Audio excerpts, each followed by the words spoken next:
All right. Hello, everyone. Welcome to the Laura Canfield Show, the Awaken to Happiness Now Global Series. Thank you so much for being here with us today. And my good friend, Benjamin Bernstein, is back with us. And today we're talking about how easy can awakening and healing be? So we're going to be doing some live caller questions. We're going to be doing some processes like we always do. And so some of the stuff that we're going to talk about includes, Benjamin's free invocations for spiritual awakening and healing are quick, effective, and easy. And I know a lot of you have experienced them before on this show, and you know how powerful and wonderful they are. And these invocations have worked their magic for 10 years and for thousands of people. And Benjamin will walk you through everything you need to know to do them and will let you experience their magic firsthand. And I have to tell you, we've done this many times and it's always magical. I love it. It makes me feel really, really good. So I'm always like on board. Yeah, let's do it. So Benjamin, has been on our show many, many times. Yay. He's one of our favorites. And he hosts This Week in Astrology, which is a top 10 astrology podcast. He is a 3-time Best Astrologer winner. He is a professionally certified astrologer and has done over 9,000 astrology, shamanic healing, and life coaching sessions with a global clientele. He runs the Awakening Plus online spiritual support membership. He posts videos of astrology forecasts and other content on his popular YouTube channel. And Benjamin has lectured or taught at 5 national astrology conferences and retreats. He wrote the Shamanic Astrology chapter in the book Transpersonal Astrology, Explorations at the Frontier, and so much more. So we're so glad and happy to have Benjamin back with us, sharing his gifts, his wisdom, his teachings, his energies. We always have such a wonderful time. And it always is an enlightening and awakening experience for me as well. So Benjamin, welcome back to the show. So glad you're here. Oh, so glad to be here. Thanks so much for having me. Oh, that's because I turned it. Go ahead. Just check your audio. I don't know if it's me or if it's you, but it's a little low, but it could be fine. It could be just You're saying my volume is low? A little bit. Let me check. But everybody else, if you can let me know in the chat how our audio is, that'd be great. Yeah, so here's me talking and checking audio level. Sounds good. Sounds good to me. I think it's just my own earphones are dying. Okay. Yeah, this is my standard setup. Someone just typed his audio is great. Perfect. Good. Sounds good. Oh, Benjamin's low. I'm good. It's okay. So I talk loud, right? So maybe that's why. I'll try to speak up. So welcome back, Benjamin. I'm so glad you're here. Thank you. So, obviously we're going to be doing some of the invocations, which is like, yay. But yeah, let's first talk about how easy can awakening and healing be for the layperson. I want to talk about, layperson here on these calls who we're not, we may not be, enlightened yet, but we're on our way. So I know it can be easy for all of us. So please tell us how, because the energies have been crazy. As you know, my life has been crazy, but even with the craziness of the experience at the moment, I'm finding it to be quite a spiritual experience. It's been great. Nothing like catalyst to get you on the move on your spiritual path, is there? Mm-hmm. Yeah. So my view of awakening is each of us is already awake, even if we don't know it. So I explained this with a metaphor called the great onion of consciousness. So my understanding of how the great thing works is, originally we were all just oneness. We were all blended with divinity. And then the divinity wanted to have some kind of conscious experience. So it popped out a soul, beautiful sphere of light, bliss, ecstasy, euphoria. And that soul starts going through what might be a multi-billion-year journey, part of which involves human incarnations. Then we get to the human incarnations part. Most of us have been around a few times. And this beautiful soul, when we pass out of a lifetime with unhealed wounds and traumas, each one of those puts a little dark layer around the core. And then these start building up. It forms a big old onion over time. So we come into this lifetime, the soul is still perfect and fully awakened at the core. That part is still fully divinity. But now, because as humans, we go outside that circle. We in other words, the soul says, okay, to be human, I have to put a part of myself inside the human body, and that part's going to get amnesia, at least to some degree. It's not going to know its full divinity. Otherwise, the whole human thing wouldn't be worthwhile. It needs to have the illusion that it's separate. So we come down here, we lose some or all awareness of our divinity, and the soul places a part of itself to animate the human, and part of it stays back to watch and drop hints. Okay, this is all set up to answer your question, which I have not forgotten, by the way. Okay? So again, a lot of people bumble through life and never connect in a significant way, and they just operate through their emotions and intellect and whatever they can figure out. But some have some connection already, and some, like myself, like I started with basically no connection I was aware of for many years, and then started getting an inkling and started doing a lot of very intense personal work to reopen myself to that. So here I am, the human, let's say, early in my life, here I am just oblivious to anything divine. And yet my divinity is out there watching me, wondering if I'll get a clue, right? So then I began having my experiences, and my own journey showed me metaphorically that the key is not to try to awaken in a sense, because the awakening is already there. It's to remove the layers that are blocking me. There's a Rumi poem which goes something like, seek not love, seek to remove the obstacles to love. So basically your awakening is already there waiting for you.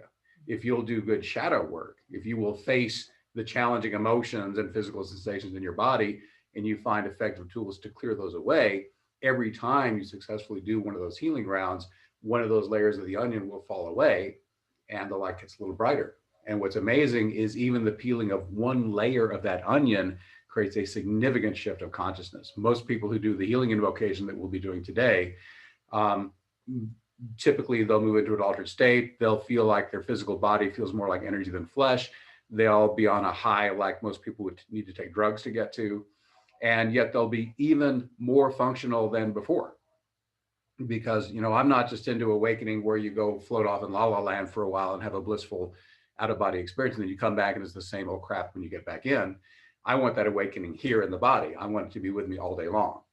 And so I'm all about embodied awakening, a functional awakening. And I've simply found through my own experience, and have had reconfirmed with all the clients I work with and other awakened people I know, is the people I know who are the most awake are the ones who do effective shadow work. They're willing to face that heavy, challenging stuff. They're willing to do some kind of modality to heal it once and for all. And every time you do that, you wake up a little more. So that's my bottom line. Now, I'm not saying that everyone will have that experience. Some people are just kind of primed to pop when they come in and some little thing happens, they're just awake, done, right? But for most of us, it's all about doing good shadow work. So does that make sense? Absolutely. And we cannot deny the shadow. We cannot deny the shadow work. It has to be done. We have to, we have to do the work, there's no question about that.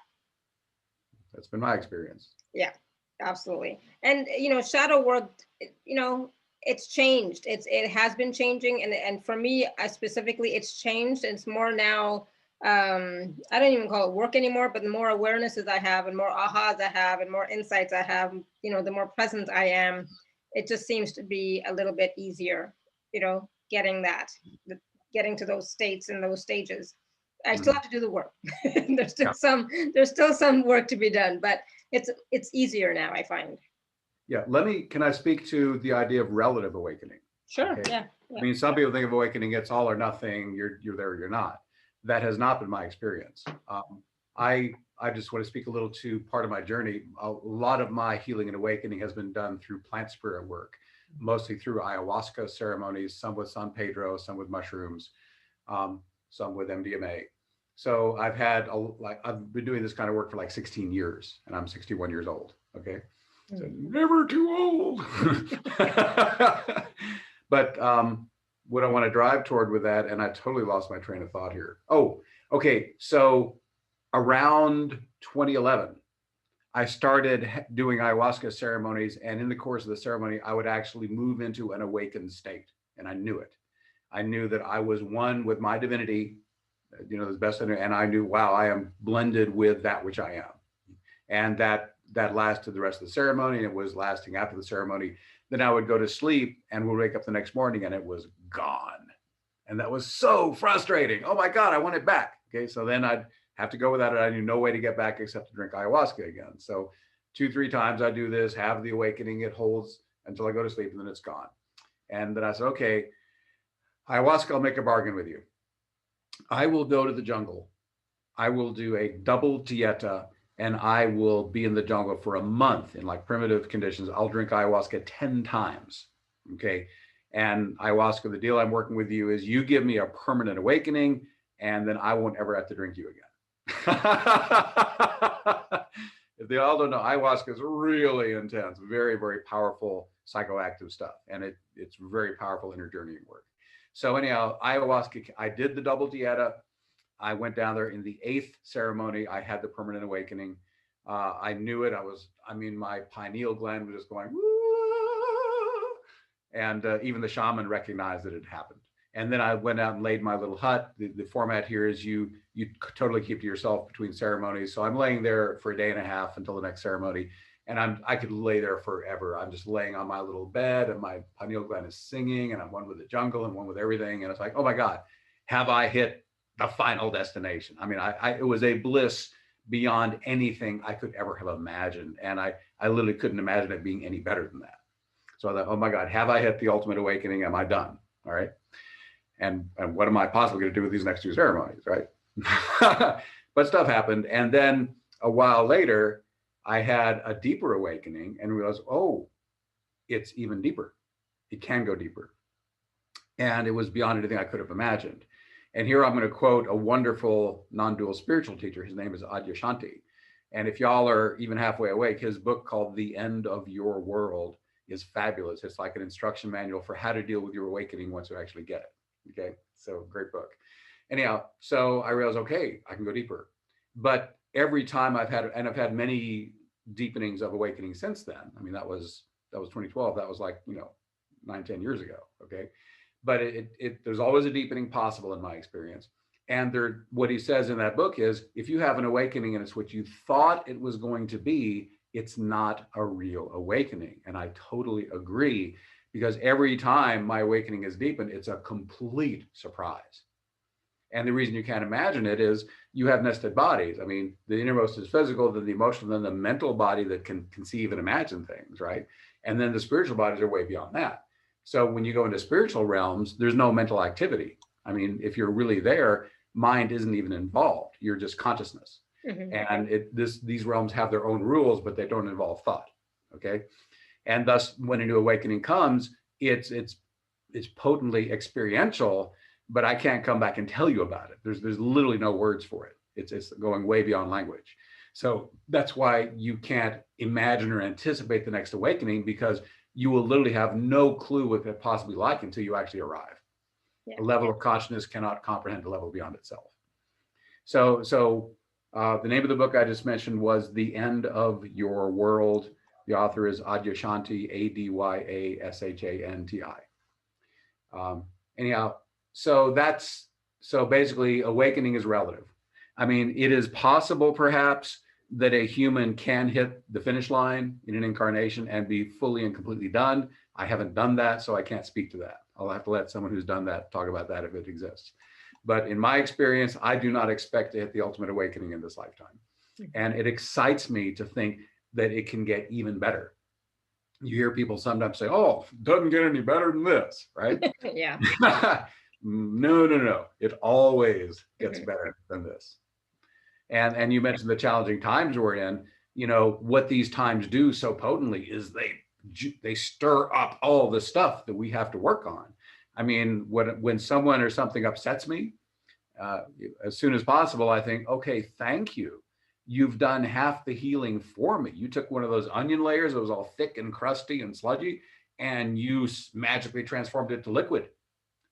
The job is halfway done. Thank you very much. All I have to do now is call the divine to flush it away. So I wanted to share that thought on the relativity of awakening in my own experience. Absolutely. Yeah. It's not just, there are levels to awakening. There are like the, deepening to awakening. It's not just that, that's just the beginning. And then there's just more. Absolutely. But, some of us are still trying to get to that point, right? Yeah. Which it's not even a point. We're not even going to get into the philosophy of all that. But I do want to talk about, how at this time, taking advantage of some of these experiences that we're having and using that as a catalyst or momentum to accelerate our awakening in some way. Yeah. And we can, right? Yeah. And again, if we're all comfy and swinging in our hammocks all day and all chilled out, there's not a lot of motivation to change. If you're comfortable and happy, then why would you change? It's perfectly fine, right? So really, times of challenging catalyst are custom made for awakening. And my own belief, you know, this is not based on astrology, but just my own inner world perception of what's happening. I believe that things are going to get more and more intense, not less. There is no going back to any kind of, it's going to get more and more intense, more and more to a fever pitch until finally we hit the tipping point, and then we get our full-blown Aquarian age of peace, love, harmony, and bliss. Okay. But it takes that kind of intensity that our world is moving toward, the extreme polarization, et cetera, to build up enough energy to break through it. Mm-hmm. You might think of it as a slingshot. I mean, to get to an Aquarian age, it's you got to fly that stone a really long way. And thus the slingshot method, you got to pull that stone way back and stretch that rubber band as far as you can. And that stretching of the band and the holding it until it's ready to launch is kind of where we're in right now, the extreme tension, the extreme intensity. So, and at the same time, I will tell you, I'm not saying I never get bent out of shape, because I do sometimes, but most of the time, I mean, I'm constantly reading the news. I'm an astrologer. I'm fascinated by how the astrology is playing out in world events. Mm-hmm. So I'm constantly reading headlines and stuff. And yet most of the time I'm in equanimity and calmness. The news is not upsetting me. Okay. And I want to share the idea of as within, so without. Okay.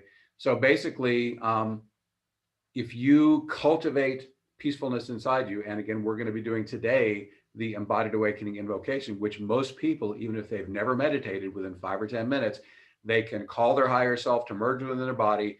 And I kid you not, you'll move into a state, no mental chatter, no challenging emotion, peaceful and effortless. It simply holds itself. Okay. And if you can then cultivate and maintain and deepen that, you will be walking around in this bubble of peacefulness. Okay. So the key thing is you in a large degree control your direct experience just by holding a certain state of consciousness. The universe is a hologram. It looks real. It's just like the Matrix. It's all made up by spirit. It's our playfield here. So basically, if you are able to cultivate that consistent inner peacefulness, then your direct experience in your life will be primarily marked by harmony, ease, grace, and flow. Even if beyond that, everything's going apeshit crazy other places. But your direct personal experience will be much more calm, flowing, and harmonious. So the key thing is not to, a lot of people say, oh, well, if I change this external thing, then I'll be happy. Totally backwards. You cultivate the inner peace, which we cultivate it no matter what. I mean, how many stories have we heard of like prisoners locked up in solitary confinement who attained spiritual awakening because they had no choice. They had nowhere to go but inside, right? And there's actually monks who do these lockaway retreats, and they're locked in cells for months on end for that specific purpose. They're voluntarily entering solitary confinement to have awakening. Okay, extreme example, I grant you, but if you just turn within, you know, cultivate the peacefulness within yourself, and I'll show you a very easy way to do that today, then you too can start walking in harmony. And as my guides have told me over and over again, when enough people are walking between the worlds, when enough people have become the marriage of heaven and earth, when enough people are walking around bona fide awake all day, then the tipping point is hit, and then we get the Aquarian age. I've had people ask, well, when does the Aquarian age come? Give me a date. I say, it's not a fixed moment. Mm-hmm. My guides have said, when enough of you humans wake up, you'll have your Aquarian age. So yep. Each and every one of us can influence that. There are no sidelines here. Everybody's on the field. And you aren't neutral. Whatever you're doing, if you're holding mainly positive, uplifting energy, you're helping it along. If you're holding mainly negative, toxic energy, you're slowing it down. So each of us is responsible for the outcome in our own way. Mm-hmm. With all of our choices, we are affecting the future. We are affecting when and how this Aquarian age is going to show up. Yeah. By all of our choices, every single choice. Go ahead. Yeah. The planet no pressure. Yeah, it's co-creation. I mean, the fact you're in a human body means you're on the playing field. Yeah. There's no abstaining. There's no sitting on the sidelines. There's no, I'm going to take a pass on this one. Right? Mm-hmm. There's none of that. Yeah. No. It's just reminding me of something in Indian history or mythology, you know, about the Great War, you know, and everybody had to pick a side, one or the other, you know. Mm-hmm. There was no There's no sitting on the sideline. There was no sitting on the fence. You had to pick a side. Either it was a side of righteousness or it was a side of evil, per se. But everybody had to choose. Wasn't that Arjuna pleading with Krishna not to fight? Yeah. Exactly. It was the Bhagavad Gita. Yeah, that's part of the story. Yeah, absolutely. It's interesting, right? How our choices, small actions even, makes a difference. So everything that we do or don't do, we're not insignificant. No. It makes a difference. Yeah, it's the quality of consciousness. Some people are here to affect thousands. Some are here to affect one or two. Yeah. Some people are here to sit quietly and interact with no one and just hold their awakening in a solitary space. And that's fine. Yeah, absolutely. Yeah. So basically, I say that's, by the way, one of the fabulous benefits of being awake is you know what to do. Some people, we all from time to time get intuitive hits and we just know stuff in our bones. But when you get a solid enough awakening, that part that drops the hints is actually driving you. It is your consciousness. And thus it's possible to operate in a very consistent flow state where you can actually get to where you really don't have to make decisions anymore. You just know in each moment what to do and you just do it. There's not even the sense of having made a decision. It's just all in flow state. So that can be achieved ultimately. Mm-hmm.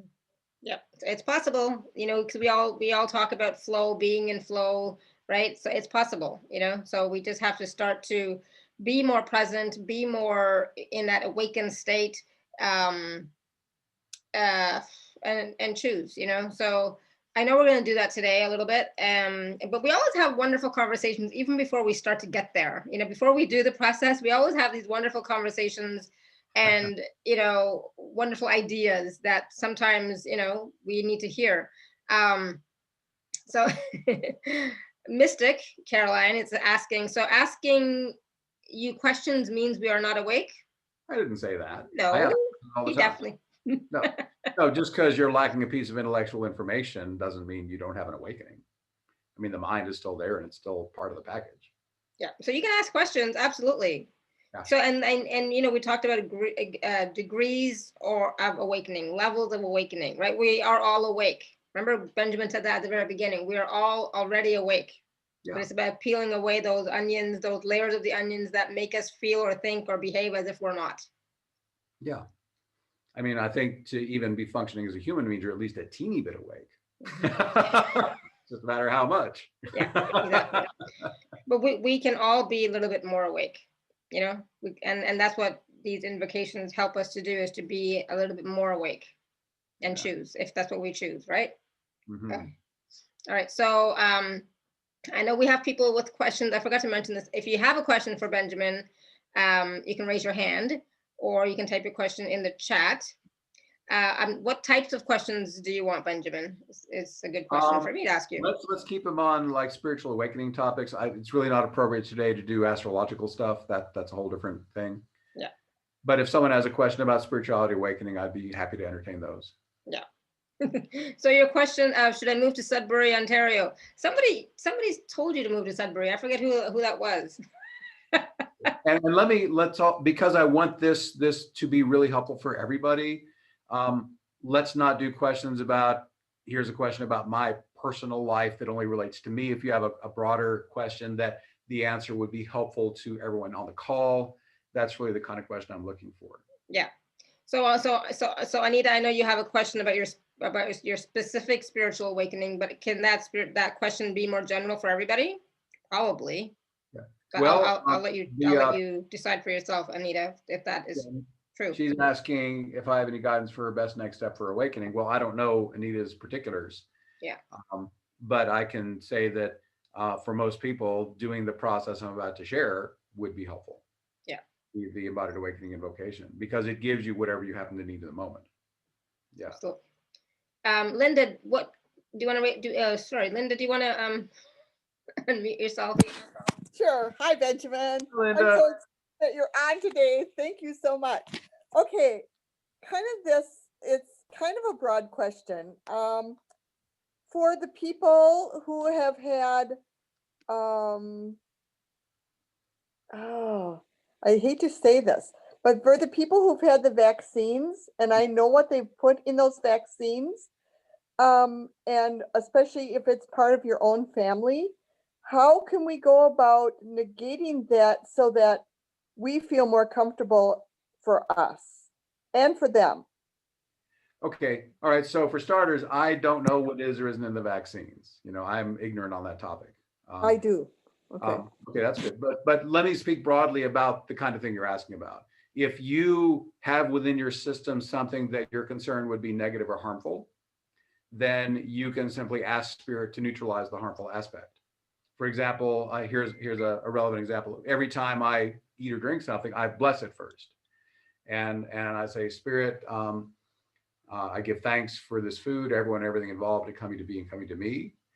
Please clear all heavy energy from this food and bring it to the highest vibration that serves highest good. And even though I'm doing an imaginary blessing, I'm feeling it in my hands. Me too. So basically, if you do that, like let's say someone's decided to get the vaccine, you could then bless the vaccine even from a distance before it even gets into your arm, and you could ask spirit, basically negate anything harmful, boost what's helpful, and that should make an energetic shift to make it better for you. If you've already been vaccinated and it's part of your system, you could say, Spirit, you could say, okay, regarding the vaccine I've just received, please neutralize any aspect of it that is harmful and doesn't serve highest good.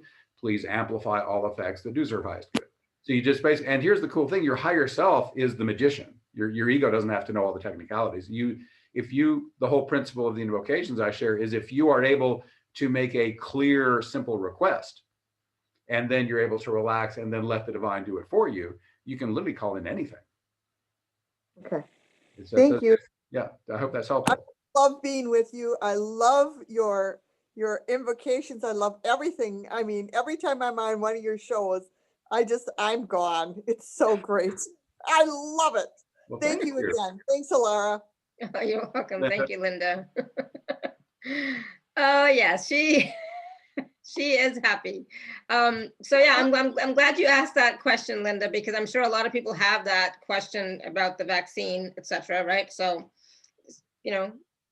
use it. Use the process that Benjamin just shared for yourself or your family members or whoever. But trust and believe that it's happening. Okay. Yeah. Question in the chat. Yeah, so Kay was asking is talking about ascension and the Aquarian age staying too mental? She says, is the idea of ascension a mental construct that takes us out of the present moment? Well, depends how you work with it, doesn't it? Okay. To me, ascension is an experience. And now, of course, different people have different ideas about stuff. My concept of ascension, weirdly, it means I'm fully awakened in this human body. I'm not ascending anywhere. I'm actually bringing it down to me. So it's kind of weird that, it's called ascension, but, my gig is I want to be fully divinely conscious in this human body as much as serves highest good. So if I'm living that, then it's far from a mental construct. It's just my reality. So basically the mental part is important, especially in the early stages. If you haven't achieved something yet, you want all your bodies resonating toward it. And that means thinking about it, feeling it, imagining it, experiencing it somatically to the degree that you can. So basically bring all of your faculties to bear. That's good law of attraction work. Just bring everything you can to bring the energy of that into your field on all levels.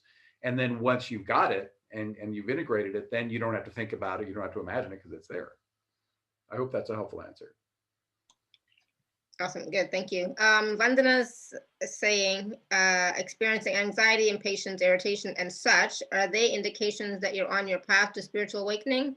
All this happening when you're in the process of meditation, etc., to greater enlightening. Yeah. Please understand that, when you're meditating, it doesn't always feel like wonderful and bliss and relaxing. A lot of times all that stuff is going to come up, all your anxiety, all your judgments, all your, anything that's irritating is going to come up. And a part of it, why it's coming up is because you're able to now look at it, right? And then that's partly the shadow work, is looking at it, observing it, and then you can choose to do something with it. Go ahead, Benjamin. Yeah, I agree with you. One reason people do long retreats, like in Buddhist practice, for example, the anxiety, impatience, irritation, guess what? They were already there. And sometimes it's not till you start quieting down and going inside that you really become aware of them, because we tend to kind of not notice them so much, or deliberately block them out. Part of the early process of going into a spiritual path is suddenly turning your attention to this stuff that's already been boiling in there already. You just weren't paying attention. So it doesn't mean that the meditation caused that. It just sort of unveiled it, if you will. And as I said earlier, if you're having challenging catalysts, that is showing you the next thing that's asking to be cleared, the next layer of the great onion that would like to be peeled. So I've experienced all that anxiety, impatience, irritation over and over and over again over the years. And I just say, okay, this is the next thing up for clearing then. So I do whatever I can to ask the divine to clear it, flush it. And so one it great is good. thing It is good, Vandana. I was going to say, so all that is good if you're willing to look at it and, ask for help to clear it. If you're going to judge it, well, still some work to do, but. Yeah, judging is resisting, which keeps it. Yeah. And your path to spiritual awakening, in my opinion, we're all on the path to spiritual awakening, but it's beautiful if you're willing to do it consciously. Yeah. So that's great. Keep at it. And that used to bug me for the longest time when I first started meditating years ago. It's like people in the West, as if I'm from the East, but people in the West would be like, "Oh, meditation is so relaxing." And I'm like, "What the heck are you talking about?" It's like, I don't know what kind of meditation you're doing, but no, so yeah, there are some that are for relaxing, but if for a real awakening and to really connect with who you are, you got to look at the shit. Sorry to be so blunt, but you got to look at it, and it comes up during your meditations. So it's normal. It's all good. Oh yeah, they used to bother me so much. Okay, Julie's question: are physical ailments here to awaken us? Well, they can't awaken you, but you can work with them skillfully to move toward that. They're just physical ailments. Okay. The way I think of that is, as a shaman, I believe there's two qualities of physical ailments. There's that which can be cured, and there's that which is said as of God. I'll use the example of Stephen Hawking. Okay. So my belief is that he came in to be a brilliant physicist, and that mission was actually so important. He, on the soul level, decided before birth, this is so important that not be distracted by the pleasures of the body, and said, I'm going to make myself a quadriplegic so I have nowhere to focus but in my mind. So in that case, I believe his condition was predestined, and he chose it on the soul level. There's nothing he could do to change it. And it was actually set up so he would put the attention needed on his thing that he was here. He was an avatar of physics. Okay. At the same time, you can have a physical ailment that is treatable, and it's drawing your attention. I mean, most of the time, a physical ailment is letting you know, okay, the ailment's there in the first place because you're doing something out of harmony. You're not eating well, or you're doing unhealthy habits, or you're not living an optimal lifestyle. And often a physical ailment will be there to draw your attention that you're doing something disharmonious that is not only hurting your body, but it's also probably bringing your consciousness down. So if any challenge worked skillfully can be a grist for the mill for awakening. Yeah, I mean, in my perspective, everything is here to awaken us. Everything, all the good, all the bad, all the ugly, everything, because it's bringing us, back to who we are. Yeah. Down, to our core. And sometimes, we need to be hit by a 2x4 on the head. I know I have. Me too. Stubborn sometimes, right? So you need to be hit by a 2x4. It's like, oh my God, I got it now. Got it. Thank you, God. All right, I'm good. So, this whole experience with Robert, it's like, it was for him, but it's also been for me. It's been a wonderful experience for me spiritually. It's deepened my awakening, and I know it's doing God knows what to him, but I see it as a gift and a blessing, as difficult as it has been, and as many times I've yelled and screamed and cried and blah blah blah, but I'm grateful because it's shown me what I needed to see. It's given me experiences that I needed to experience for myself, so everything is there to awaken us to what? To who we are, right? To our connection with source, spirit, if we don't actually believe that we are source, etc. Right? We're not going to go into that, but really to awaken us to who we are. Yeah. And everything is there to do that. Even us right now, me and Benjamin and everybody on this call, that's our purpose right now. Can we Wake up! awaken you? Exactly, right? Yeah. Sorry. Go. Thank you for the question, Julie. It's like I could go off like a big time, but I think, yeah, it's a great question.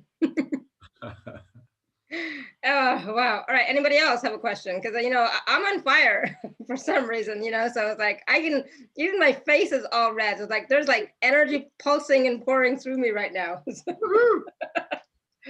All right. So what else have you got, Benjamin? Woo, I'm like sweating now. So Well, I'm actually kind of feeling the process wanting to start.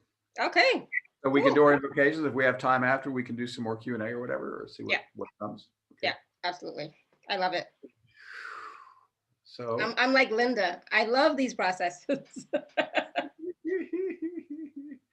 me too.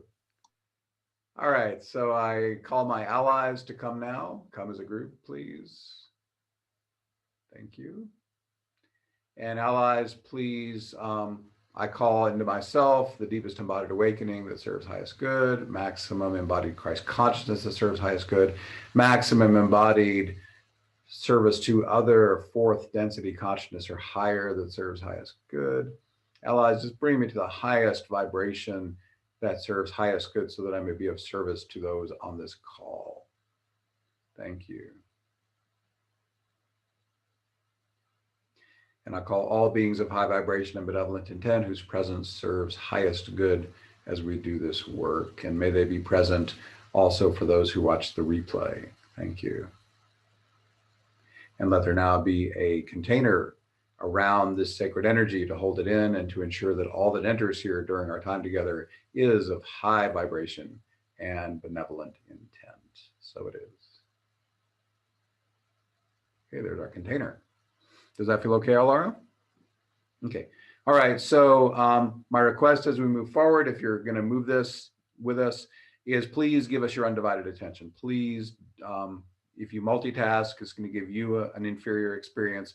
And because we're all blended in the same field, if you multitask while you do this, you're going to actually degrade the experience of everybody else. So my request is, if possible, treat this moment moving forward as if you're right here in the room with me and Alara. And give it that same kind of sacred respect. Okay, so I'm going to invite you to close your eyes to describe the embodied awakening we're about to do, which will be followed by a healing invocation to show you how to clear the heavy things out that you don't need. Metaphorically, it's like a car. Instead of your ego driving the car, your ego will slide to the passenger seat and your divine's going to drive. If at any point your ego doesn't like the divine's driving, it can totally slide over and take the wheel again at any moment. The divine will step out with no fuss immediately. And just like that, your ego is driving again. So I need your human self to know there's no risk, there's no danger, and the divine only stays with your ego's permission. And your higher self is fine with that. So now that you know you're safe and it's reversible if you don't like it, the benefits of embodied awakening include a lot more harmony, flow, ease, and grace. Everything you're responsible for, you'll be able to do more responsibly and more joyfully. Instead of having to figure things out in your mind so much, you'll be guided much more easily by intuition, and there will be a lot more bliss. So if you would like to do this, if you're in an environment where you can say a few words out loud, then do. If you're not, then you can think the words mentally and they'll still work just fine. The concept of this is that you have a higher self that created your human self, and you're going to be inviting that into your human body to merge with you to the greatest extent that serves highest good. There is no danger of overwhelm. Your higher self will be paying very close attention to your human self, and it's only going to give you as much of itself as you can handle at the moment. So with all that said, if you would like to call your higher self, I'm going to invite you to repeat the following words, speaking to your higher self, starting now. Maximum embodied awakening that serves highest good, please.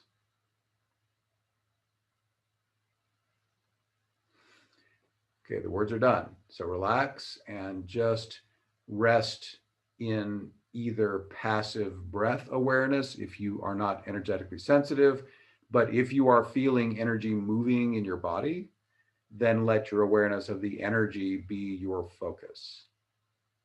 So breath, if you're not feeling the energy, just feeling the energy move if you are able to feel it. Some tips as you do this that may help you. You're going to get the best outcome if you do all the following. Do not use any effort or willpower to try to make anything happen or stop anything from happening. Please do not deliberately visualize or imagine anything while we're doing this. You are passive, you are chilling out, and the divine is coming to you. If you become distracted during this process, treat the distraction as an uninvited guest. I recommend you do not fight it. Don't try to change it. Let it be just as it is with no resistance. If you resist it, it will grow stronger. Instead, let it do its thing. You return your attention to what you're focusing on, whether that's breath or perception of energy. If the distraction continues in the background, that is fine. Let it do its thing while you do your thing. The final nuance, now you may be full up with focusing on things, but if you have any room left for the following, you can also discover what's the least effort needed even to feel what you're noticing. So if you would like, I invite you to play this little game with me. For a moment, would you please drop to no effort at all and go to zero? Just be, simply exist.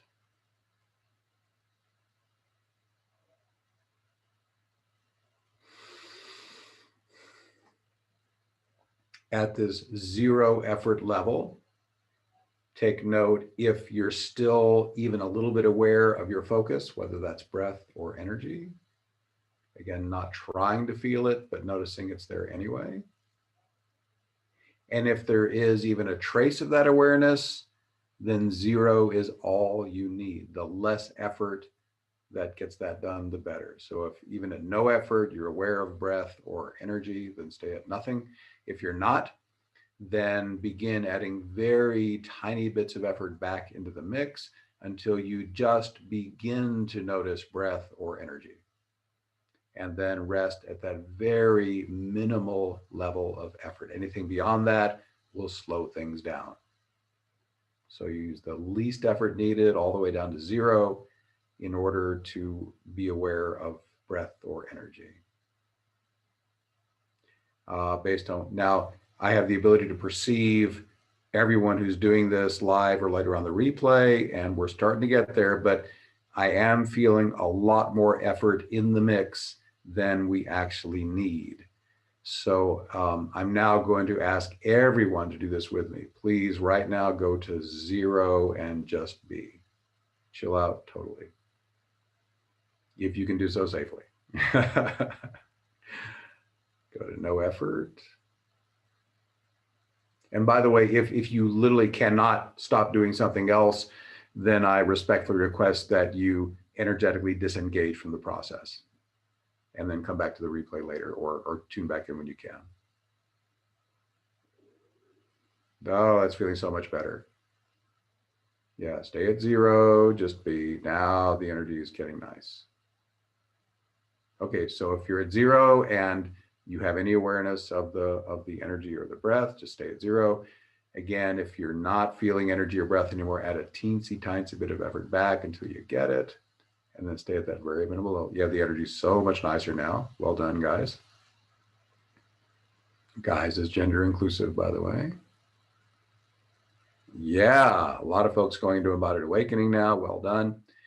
The way you'll know when the Embodied Awakening happens is that four things are all true at the same time. There's no mental chatter, there's no challenging emotion, it's peaceful, and it's effortless. It holds itself without needing any help from your human self. Again, no mental chatter, no challenging emotion, peaceful and effortless. If you're there, just chill in that space. It'll be holding itself. And you just being there will help everyone who's not quite there yet get there. Again, all this applies whether you're live or on the replay. It's all mixed together in the Akashic Records. So yeah, good. It's feeling really sweet. Okay, that feels good. So again, even if you didn't get all the way to embodied awakening, even a partial movement there is good. A little bit is better than none. So now, is it okay, Alara, if I go right into the healing invocation? Okay, okay. So what we did is we just asked our divine to come merge with us and come into embodied awakening. And if you're there, then it's a very different experience than what you were in before. So before we go to healing invocation, just take a moment and experience, just be and feel the energetics of what you are right now. Just passively experience that.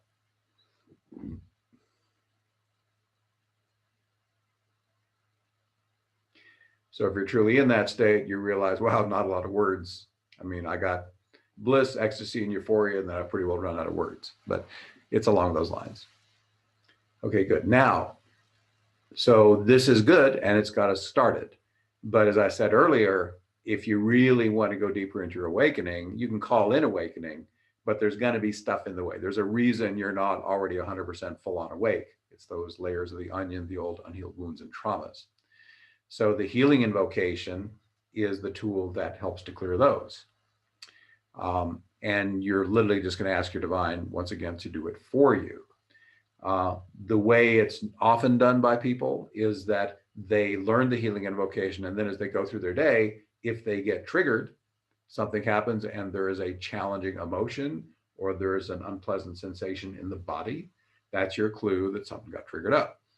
Then you would simply say to your higher self, maximum healing that serves highest good, please. We're not doing it yet. I'm just talking about it.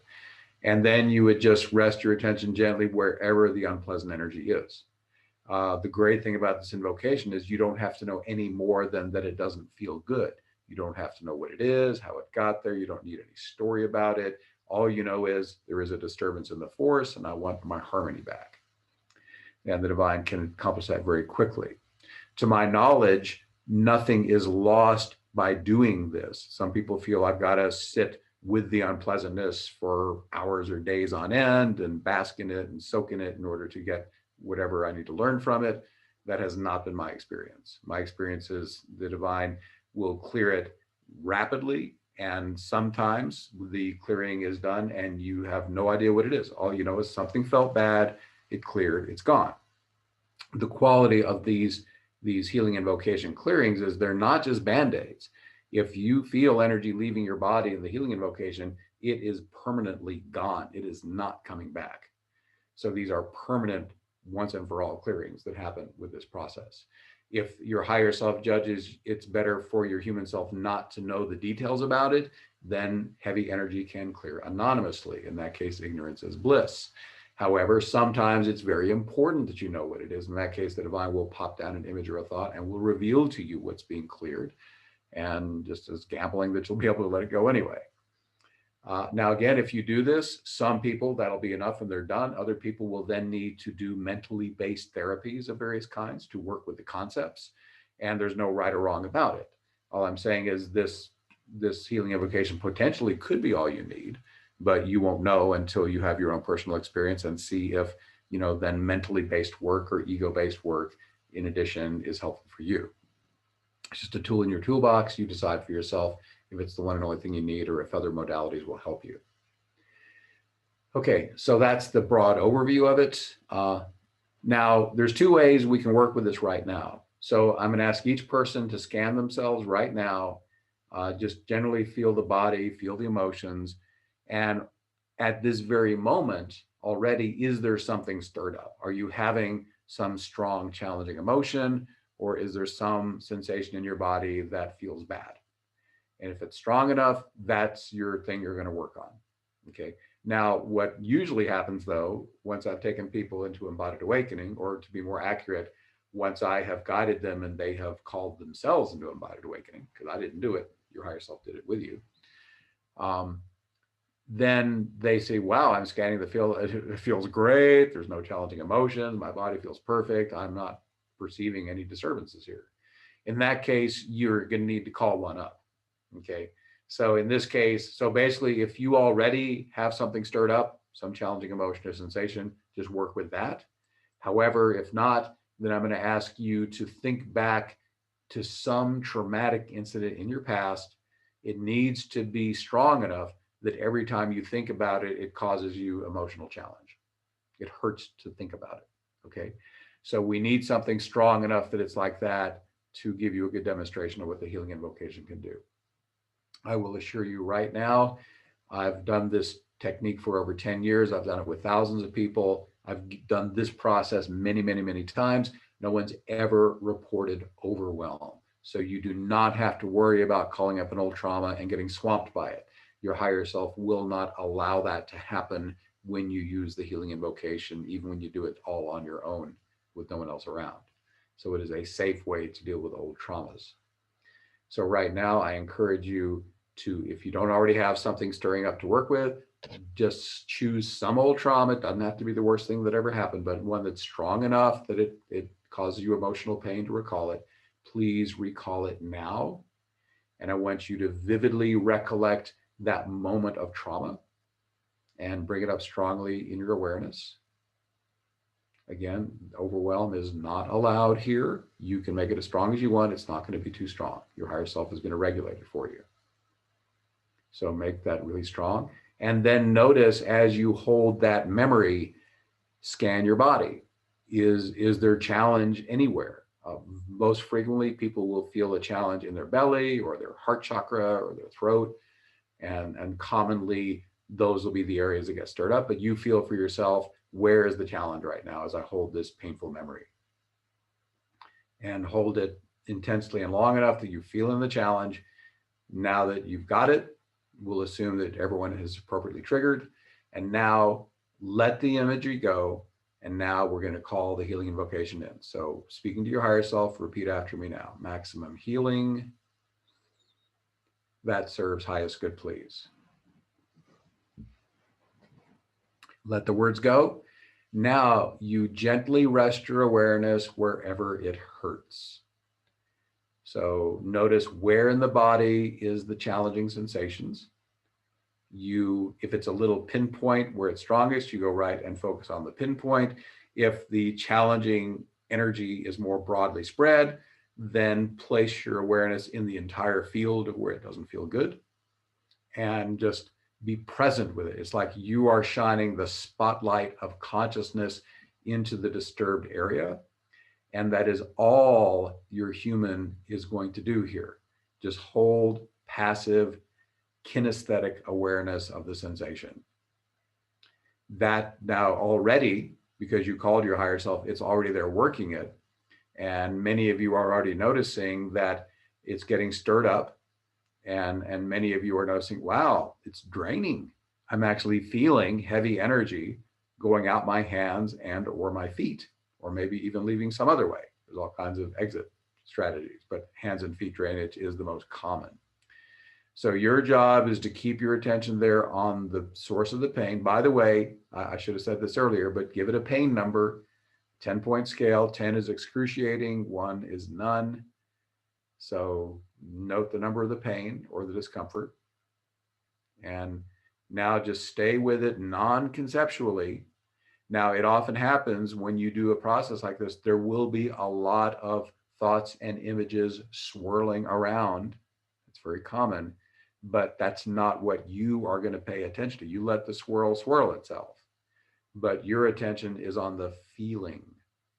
You're going to just keep feeling whatever the feeling is, however good or bad it feels. You're just right there with it. In fact, when I do this, I just merge with the feeling. I'm all the way in it. I am the feeling. There's no difference between me and the challenging feeling. I'm completely one with it.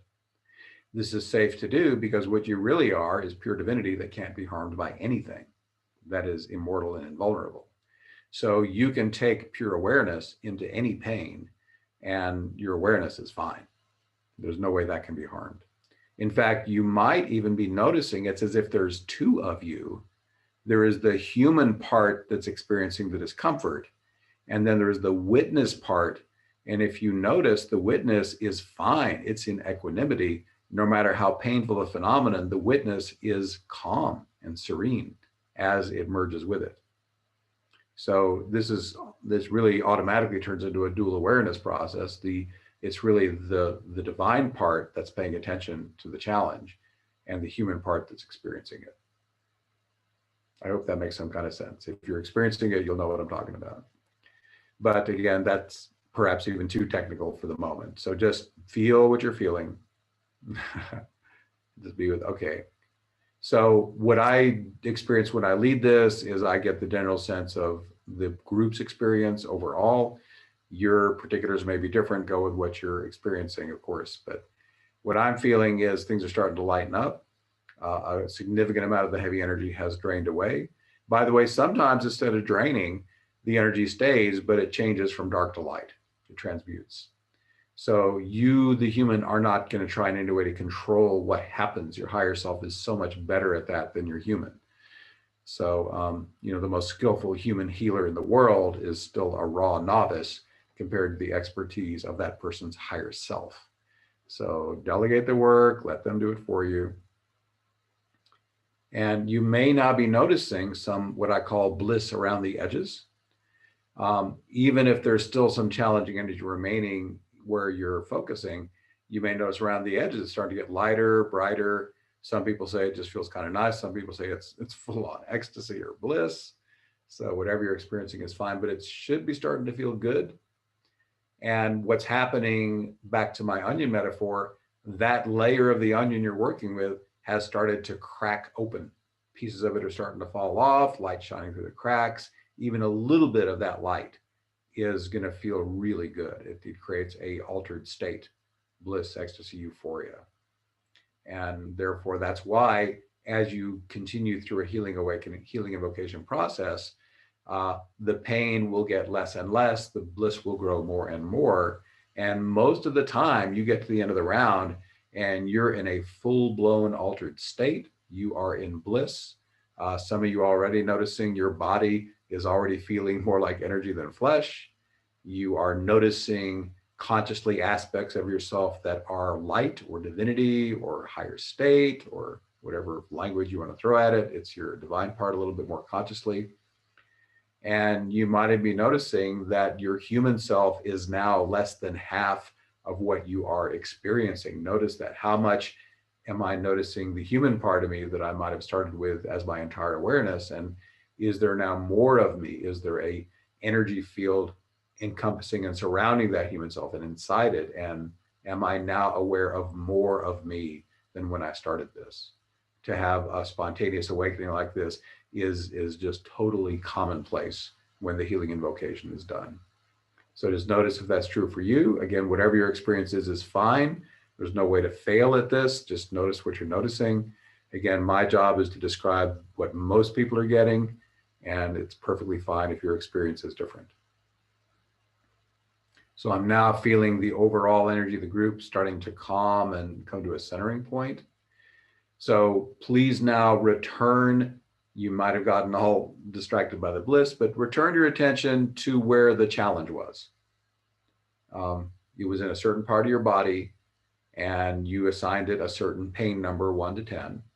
And I'd like you to feel that part now and notice what the challenge number is, 1 to 10 now. For most people, it should be a much lower number and it might be completely gone.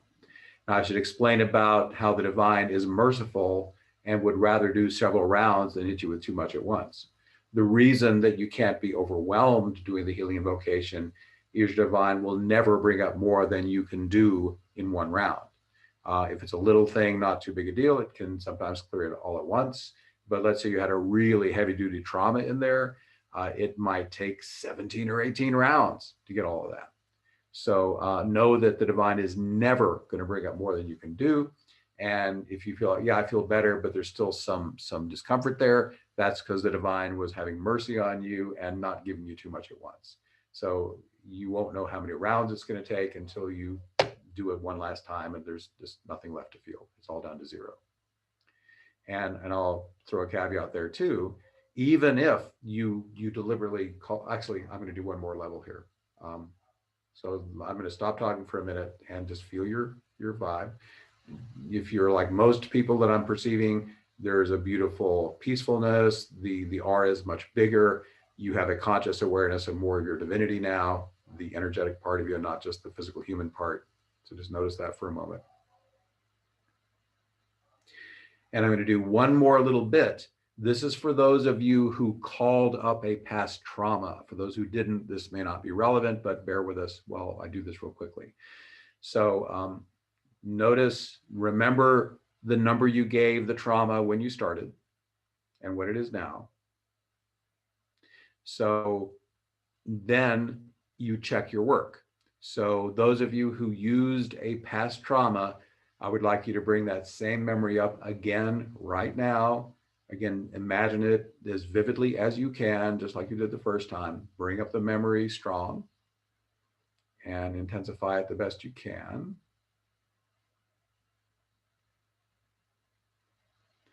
And now with the memory as strong as you can make it, scan your body and see if you're feeling any kind of challenge.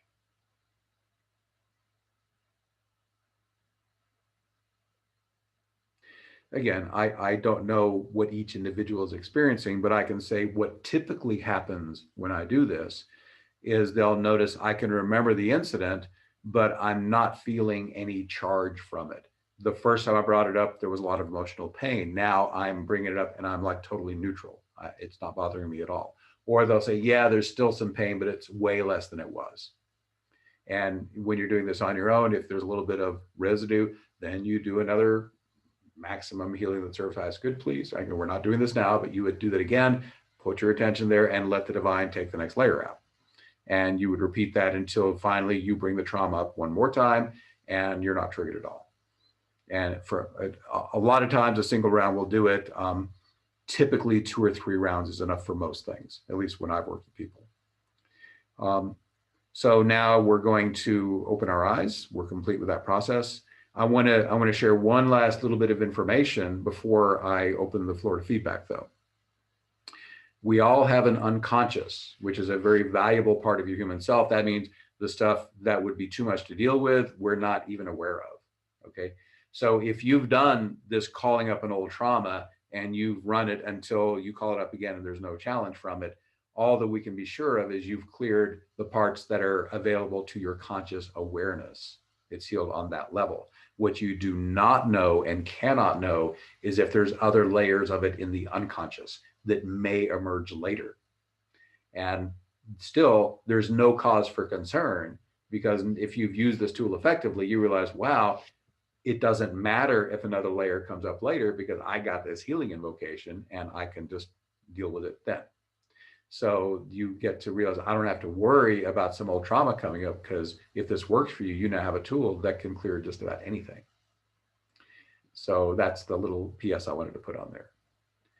Alara, anything you want to say before we open back up to feedback from the folks? No, I was, again, great, like always. I was like totally good. Didn't want to come back, really. You know, it's like, it was great. Yeah, it was good. Right. It was really good. I think it was deeper than other times that we've done it. Oh, good. For myself, anyways. Yeah. Yeah, it was great.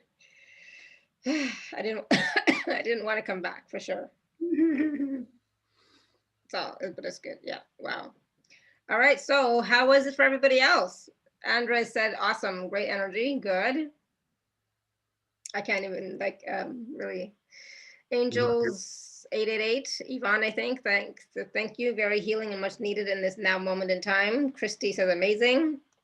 Good. Anybody have any questions or want to share their experiences out loud? Like, you know, Linda says, here. I will. Hey, Linda. Hi, Linda. You're back. Just barely. That was wonderful. It was so blissful, and I like dissolve. Linda, we can't hear you. You're going to need to. Better? Yeah. Much better. Thank you. Okay. I dissolve. I never know where I'm going, and it's like I'm not here anymore. I love it. Thank you. You're welcome. I'm glad you had a good time. Good. Thank you, Linda. That was great. Yeah, and then that's the thing. It's like, if it wasn't for Benjamin's talking, because it's like your talking was in the background for me, you know, like it was just there in the background, but it wasn't, but I was doing my own thing. I was in my own space, right? And you're talking in the background. I was like faintly aware of it, you know. Well, good. You were in your own process, and that's beautiful. Yeah. It was really good. Sarita says feeling very light and peaceful. Vandana says trauma shows up as pain in the throat, discomfort in the throat, still there. Okay. So Vandana, if that's still there, then it was too much for one round.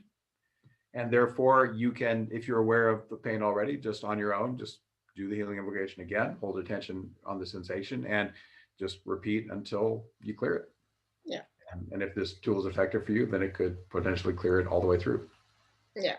Yeah. And Kay says, feeling so grateful and blessed to be on this journey. Yeah, awesome. Good. Thank you. Absolutely.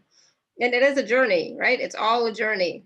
Oh, and the more that we can be grateful for it and appreciate it, the easier I find it is. And we're able to catch the wisdom much more easily. Mm-hmm. Right? I love it when Benjamin says like, so it's like there's something else. He doesn't quite agree with me 100%. No, I was totally agreeing with you. But there's more there. Yeah, so Marie says, thank you for the experience, feeling very centered now. Good, you know, some of you, you know, who are doing this, you should try and be the host next time, because I'm feeling very centered too, but I have to like function and talk and, you know, think, and it's like, oh man. So yeah, it's good though. It's all good. All right. Yeah. So Benjamin, go ahead. I'd like to share an idea. But, let me tell people, can I tell them, I think my free gift on your thing is the 6-part invocation masterclass, right? I think so. Yeah, I'm pretty sure it is. So I want to let people know, if they want to learn more about the invocations, is it okay if I just tell them right here? Mm-hmm. Okay.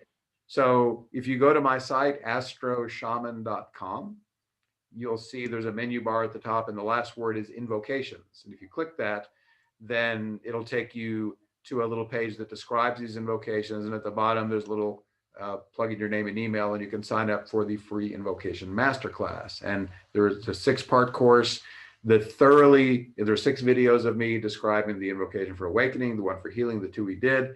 And at the end of it, it describes how to integrate it all together in your daily life.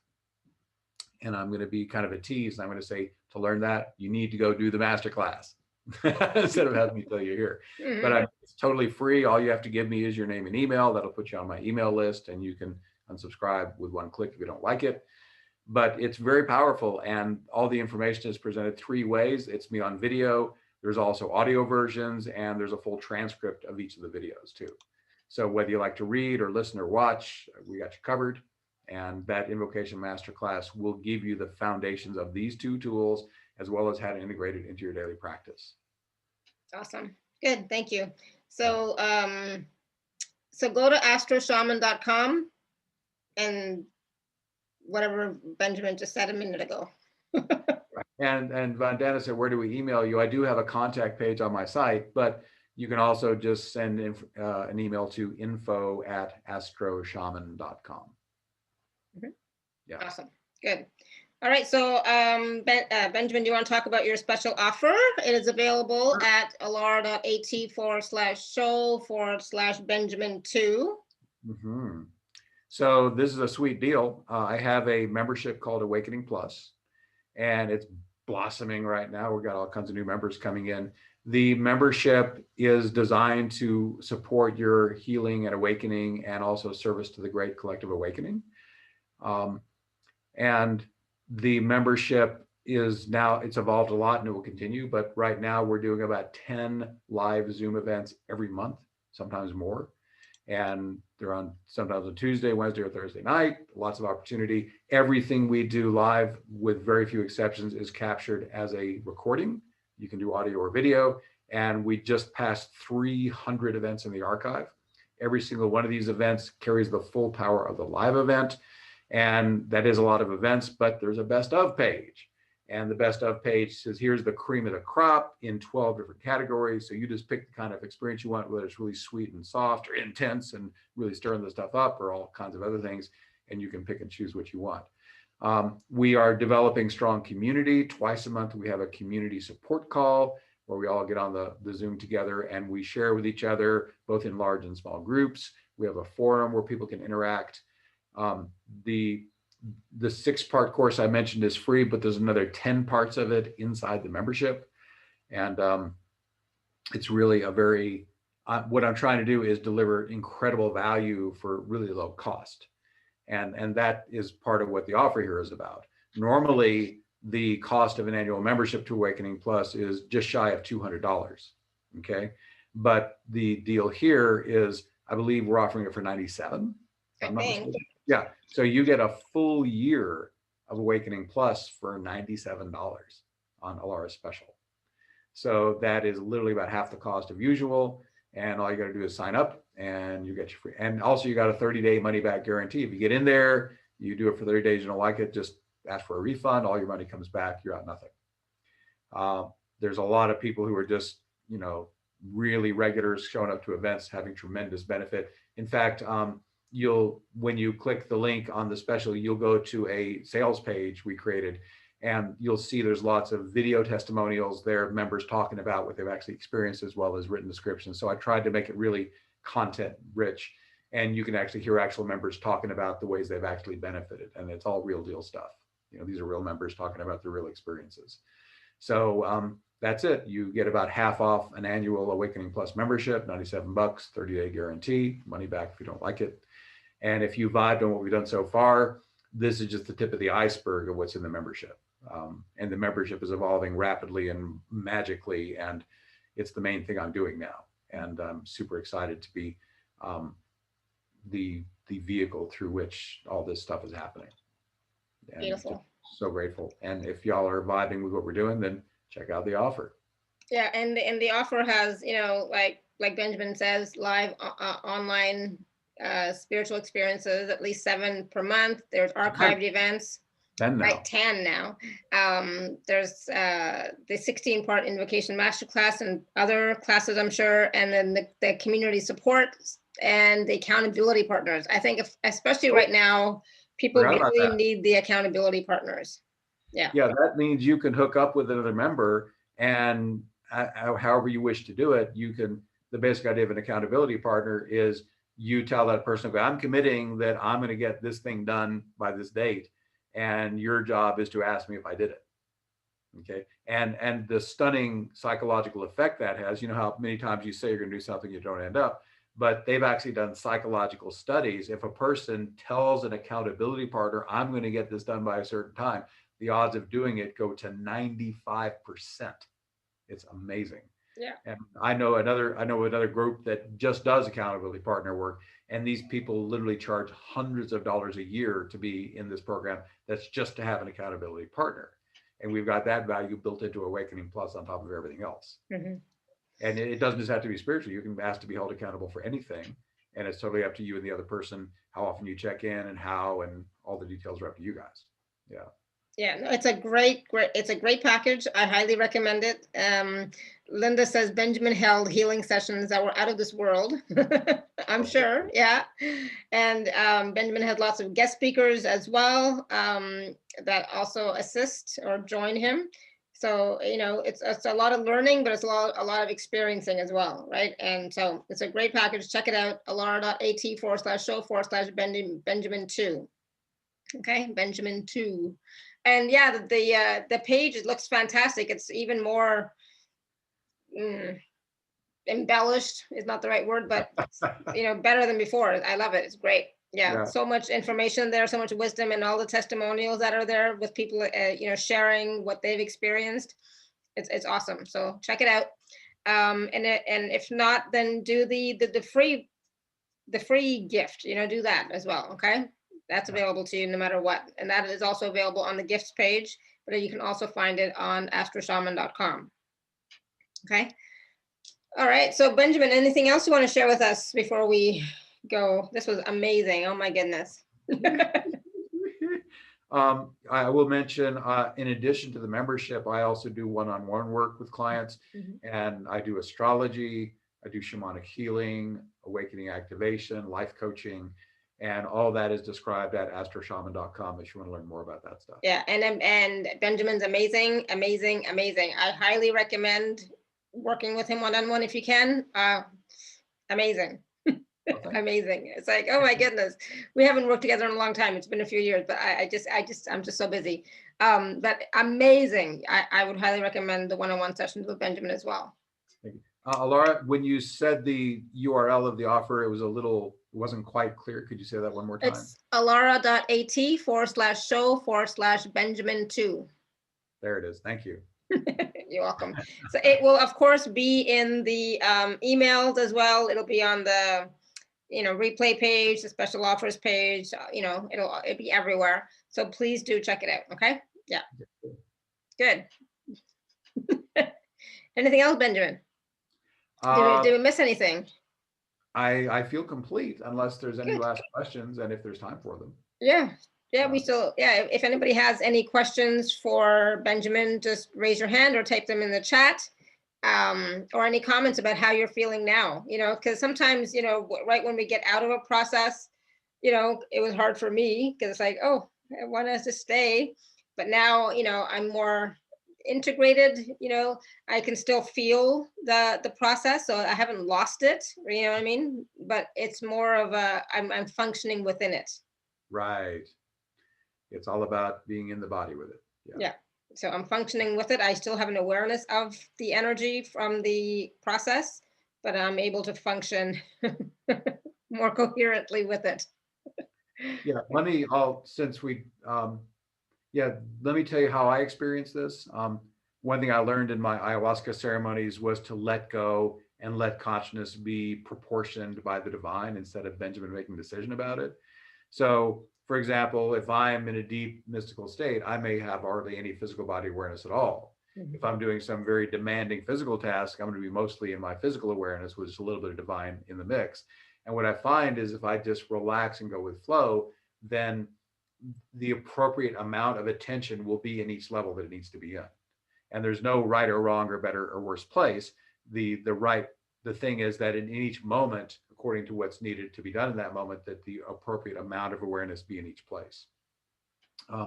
What happened to me a while ago is I used to see, okay, I'm feeling just like a separate Benjamin, and then I'm feeling more like divine. A while back, it all kind of merged, and I got to where I couldn't tell the difference between my personality and my divinity.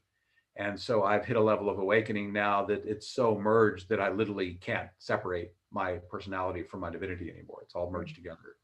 Now, that's not the ultimate final everything. I mean, it's still deepening. And of course, as I said, the next level of awakening is beyond my imagination, and I won't even have a clue about it until I get there. But I look forward to each of those new levels that comes along when the time is right. Yeah, awesome. And so, it's also about when you're in the process or when you're just living life, be aware of that, right? And just be present, in that moment. Because even in that moment when you're not specifically doing a process, if you can be physically present, be aware of your heart chakra or your energy field, whatever happens to be, you can recognize and be aware of your divinity even then. Like, it doesn't have to be always in a meditative process. It can be when you're living life as well, if you just take a breath and pause. Yeah, and you can get to a state like I have for a while where even as I'm just physically awakening in the morning, I'm already in a state of ecstasy. And it may be inconceivable right now, but I'll tell you, you can get to a spot where if you're awakened enough, just coming into daily awareness, you're already in ecstasy, and that becomes your baseline. And even in the midst of this crazy world where everything's just, falling apart, your personal reality can be harmony, flow, ease, and grace. And the awakenings I'm giving are one way to access that. I want to acknowledge there are many awesome spiritual paths. And what is the best one? The one that works best for you. So Yeah. if my invocations are part of that toolkit, then use them. And if you've already got something that works better, or you discover something later that works better, then ditch my stuff and use the thing that works better. I recommend not getting attached to a particular path or technique, but being very noticing of what's actually waking me up the fastest, what's the most effective tools I have for doing shadow work and clearing the heavy stuff out. And that's what I want to do more of. Yeah. Absolutely. And when you wake up in the morning, you can just say that invocation, the maximum embodied awakening that serves highest good, please, first thing in the morning. It doesn't have to be like, okay, let me go sit down and meditate first and let me get into that space. And no, you can just say it when you first wake up. Yeah, and in fact, I have people who do that, and you just start your day with maximum embodied awakening that serves highest good, please. A lot of people tell me it only takes 5 or 10 seconds. It's there. I mean, basically, you saying the words, your mind's already at your crown waiting to come in. It's just waiting for you to become completely passive and open, and then boop, it's in. Mm-hmm. And then you just say it again if it slips, and just you can live your whole day in that state, and that can literally be your new normal from now on. So that is how easy awakening and healing can be. Yep. That was the name of the title of the call, right? That was the title of the call. So that is how easy it can be. Yeah. And now we've all experienced it on this call. If you want to experience again, you can always do, listen to or watch the replay again. You can do get the free gift from Benjamin. You can join the membership, and work with Benjamin more in that capacity, and do even more processes. Not just, this was a short one, there's 16 other steps or something you said, right? It's like, what? There's 6 free sections of the invocation masterclass, and then there's 10 more inside the membership. Yeah, That go deeper and offer more options and various things you can use it with. It's very flexible. Yeah, exactly. It's like, yay, awesome. All right, well, thank you. And Yavendra said maybe do another process if there was time. There's not that much time. But yeah, I totally get it. But Benjamin's going to come back. I'm sure. I forget when now. I'm sure you're scheduled again, right, Benjamin? I think I'm back in like a couple of months, if I'm remembering. So probably April or something. So something. But yeah, but this was awesome. This was amazing. So again, thank you, Benjamin. This was really needed, and it is important to show people that it can be easy. Yeah. And how easy it can be. It doesn't have to be complicated. Those days of complicated processes are gone. We're now about ease and speed, and everything is happening so fast and intense that just try it, play with it, see how you feel with it, see how it works for you. Okay. Yeah. If I could throw one last thought relating to that. The universe, again, is a hologram. It responds to your thoughts. It is happy to mirror back to you any reality you believe in. And if you believe awakening has to be hard and a slog and it has to take years, the universe will oblige you by making that true for you. If you hold the belief awakening can be quick and instantaneous and easy, the universe is equally happy to make that your truth. Yeah. So I invite you to, if you're interested, try that idea on, try the tools you've learned here today, and see if it works for you. Yeah. I was going to say, see how it works for you, because it's going to work, but just see how it works for you. Let go of your, barriers, let go of the walls, just be in the flow and play with it. Yeah. Good. Awesome. Thank you, Benjamin. This was awesome, awesome, awesome. Yay. Always a pleasure to be here, Laura. Thank you so much. And thank you, everybody, for your questions, for being here with us, for holding space with us, being and like not multitasking as and so it was an awesome experience. So thank you, everyone. Until next time, may you continue to be blessed with an abundance of joy, peace, love, happiness, prosperity, and radiant health. Sending you all much love and blessings always. Bye for now.